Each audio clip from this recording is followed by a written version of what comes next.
Assalamualaikum warahmatullahi wabarakatuh. Salam sejahtera bagi kita semua. Perkenalkan, nama saya Melia Sinta Damayanti, NIM 105. Pada kesempatan kali ini saya akan memaparkan materi dengan judul Tujuan Pemidanaan dalam KUHP baru dan kaitannya dengan teori tujuan pemidanaan. Jadi materi ini sangatlah relevan mengingat Indonesia telah mengesahkan Kitab Undang-Undang Hukum Pidana baru melalui Undang-Undang Nomor 1 Tahun 2023 yang nantinya akan berlaku di bulan Januari tahun 2026, di mana KUHP baru ini menggantikan KUHP warisan kolonial Belanda yang telah berlaku selama lebih dari 100 tahun. Perubahan ini bukanlah hanya mengganti pasal, tetapi juga mengubah paradigma pemidanaan dari orientasi pembalasan menuju pendekatan humanis, rehabilitatif, dan restoratif. Terlebih dahulu saya akan memaparkan tentang konsep umum pemidanaan dalam KUHP baru. Jadi dalam KUHP baru, pemidanaan ini didefinisikan bukan sekedar alat untuk memberikan penderitaan atau balas dendam, tetapi sebagai instrumen untuk mencapai keseimbangan, keadilan, dan kemanfaatan sosial. Hal ini sebagaimana ditegaskan dalam pasal 51 KUHP baru, yakni tujuan dari pemidanaan antara lain yang pertama, mencegah dilakukannya tindak pidana dengan menegakkan norma hukum demi perlindungan dan pengayoman masyarakat. Yang kedua, memasyarakatkan terpidana dengan mengadakan pembinaan dan pembimbingan agar menjadi orang yang baik dan berguna. Yang ketiga, menyelesaikan konflik yang ditimbulkan akibat tindak pidana, memulihkan keseimbangan, serta mendatangkan rasa aman dan damai dalam masyarakat. Dan yang keempat, menumbuhkan rasa penyesalan dan membebaskan rasa bersalah pada terpidana. Dari rumusan tersebut sudah jelas bahwasannya pemidanaan dalam sistem KUHP baru ini tidak lagi menempatkan penghukuman sebagai tujuan tunggalnya, tetapi sebagai bagian dari proses pemulihan sosial. Kemudian di sini saya akan menjelaskan atau melanjutkan tujuan pemidanaan. Yang pertama, pemasyarakatan dan pembinaan, yang kedua penyelesaian konflik, dan yang ketiga penyesalan pelaku. Untuk yang pertama yaitu pemasyarakatan dan pembinaan. Jadi tujuan yang pertama yang akan dijelaskan adalah pemasyarakatan dan pembinaan pelaku. Pemidanaan ini dipandang sebagai upaya untuk memperbaiki pelaku agar dapat kembali diterima di masyarakat. Sistem pemasyarakatan yang dijalankan bukan sekedar hanya memenjarakan saja, melainkan juga memberikan pembinaan moral, mental, sosial, dan juga keterampilan.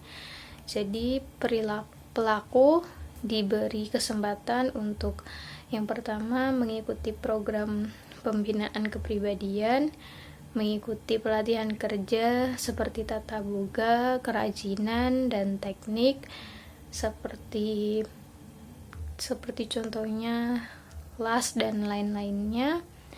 Terus selanjutnya menerima penyuluhan agama dan kesadaran hukum. Dengan demikian, setelah selesai menjalani hukuman pidananya, diharapkan pelaku ini memiliki kemampuan untuk nantinya beradaptasi dengan masyarakat atau kembali lagi ke masyarakat dan hidup mandiri. Untuk contoh penerapannya, seperti misalnya pembinaan narapidana di lapas yang memiliki program pelatihan kerja dan wirausaha seperti pembuatan mebel dan pangan olahan. Jadi banyak mantan narapidana yang setelah bebas dapat membuka usaha dan tidak kembali untuk melakukan kejahatan. Terus kaitannya dengan teori tujuan pemidanaan, yaitu yang pertama teori utilitarian dan preventif khusus. Teori utilitarian ini sama halnya seperti teori relatif. Jadi, fokus penjatuhan sanksi pidana dalam teori ini adalah pada dampak hukuman terhadap pelaku dan masyarakat. Jadi, menurut teori relatif, tujuan pemidanaan adalah untuk mencapai manfaat atau utility bagi masyarakat, yaitu melindungi masyarakat dari tindak kejahatan. Nah, tujuan tersebut itu dapat dicapai dengan menghukum pelaku, di mana dengan menghukum pelaku diharapkan ada efek jera sehingga mencegah pelaku untuk mengulangi kejahatan di kemudian hari. Untuk pencegahan khususnya, kemudian mencegah masyarakat agar tidak terdorong untuk melakukan kejahatan di masa depan. Itu untuk pencegahan umumnya. Terus selanjutnya yaitu teori rehabilitasi.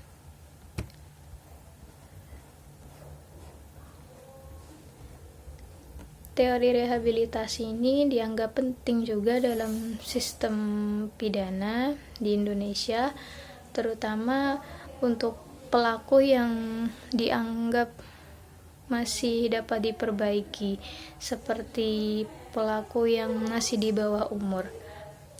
Contohnya adanya Undang-Undang Peradilan Khusus atau Undang-Undang Peradilan Khusus bagi pelaku tindak pidana yang masih usia anak dalam Undang-Undang SPPA atau Sistem Peradilan Pidana Anak. Kemudian ada juga program rehabilitasi medis dan rehabilitasi sosial bagi pecandu narkotika yang diatur dalam Undang-Undang Narkotika. Ketentuan tersebut mencerminkan bahwasannya sistem pemidanaan di Indonesia ini juga fokus pada aspek pemulihan, bukan hanya sekedar ke hukumannya. Dalam hal ini tujuan utamanya adalah supaya pelaku dapat kembali menjadi anggota masyarakat yang baik. Teori selanjutnya yaitu teori pemasyarakatan Indonesia, yakni mengutamakan reintegrasi sosial bukannya balas dendam. Jadi tujuan pemasyarakatan mencerminkan bahwasannya pidana adalah alat untuk memperbaiki atau alat perbaikan, bukan penghancuran manusia. Yang kedua, yakni penyelesaian atau menyelesaikan konflik. Tujuan yang kedua adalah menyelesaikan konflik yang ditimbulkan oleh tindak pidana. Jadi, kejahatan menimbulkan luka dan ketidakseimbangan antara pelaku, korban, dan masyarakat. Maka dari itu, pemidanaan ini diarahkan untuk memulihkan keadaan sebelum terjadinya tindak pidana. Jadi, bisa dibilang pemidanaan ini untuk memulihkan ke keadaan semula sebelum tindak pidana tersebut terjadi. Penyelesaian konflik dilakukan melalui pendekatan restoratif justice atau yang biasanya disebut dengan RJ, yaitu proses penyelesaian perkara yang melibatkan pelaku, korban, keluarga, dan masyarakat untuk mencapai kesepakatan. Bentuk dari penyelesaian konflik itu sendiri, yang pertama permintaan maaf dan pengakuan kesalahan, ganti rugi atau kompensasi, mediasi penal, kesepakatan damai, entah itu bisa diversi, dan lain-lainnya.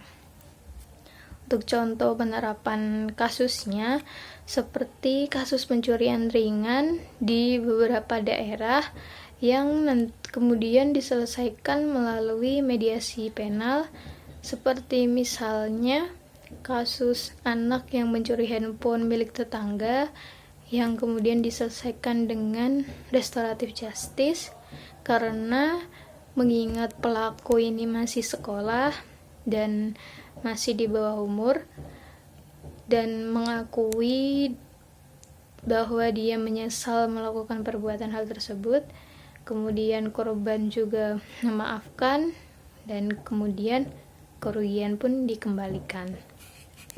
Kaitannya dengan teori pemidanaan, yang pertama teori restoratif, yaitu mengembalikan keseimbangan dan memperbaiki hubungan sosial. Yang selanjutnya teori integratif, menggabungkan pembalasan, pencegahan, dan rehabilitasi demi keadilan substantif. Yang selanjutnya teori preventif umum, menghindari dendam sosial dan menciptakan harmoni. Dengan demikian, pemidanaan tidak hanya menuntut pelaku, tetapi juga melibatkan korban untuk mendapatkan rasa keadilan yang nyata. Selanjutnya, yakni penyesalan pelaku.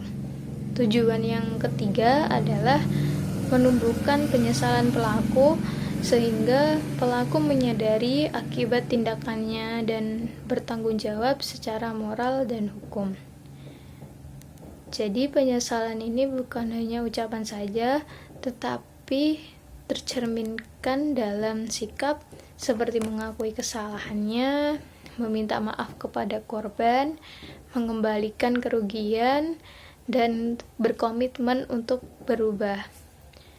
Penyesalan ini menjadi penting karena merupakan dasar untuk pembinaan dan restoratif justice. Seperti contohnya, misalnya pada perkara kecelakaan lalu lintas. Banyak penyelesaian yang dilakukan dengan mediasi jika pelaku menunjukkan penyesalan, membantu korban, dan ganti rugi disepakati. Dalam situasi tersebut, pidana penjara ini seringkali digantikan dengan pidana bersyarat atau denda. Kaitannya dengan teori pemidanaan, yang pertama teori retributif moderat. Teori retributif ini biasanya disebut sebagai pembalasan. Jadi pelaku wajib bertanggung jawab atas kesalahannya secara bermoral. Selanjutnya teori rehabilitasi, seperti yang tadi sudah saya jelaskan. Teori rehabilitasi yakni penyesalan adalah langkah awal untuk memperbaiki individu dari pelaku tersebut. Kemudian teori restoratif. Jadi teori restoratif ini tanpa penyesalan pemulihan tidak bisa dilakukan.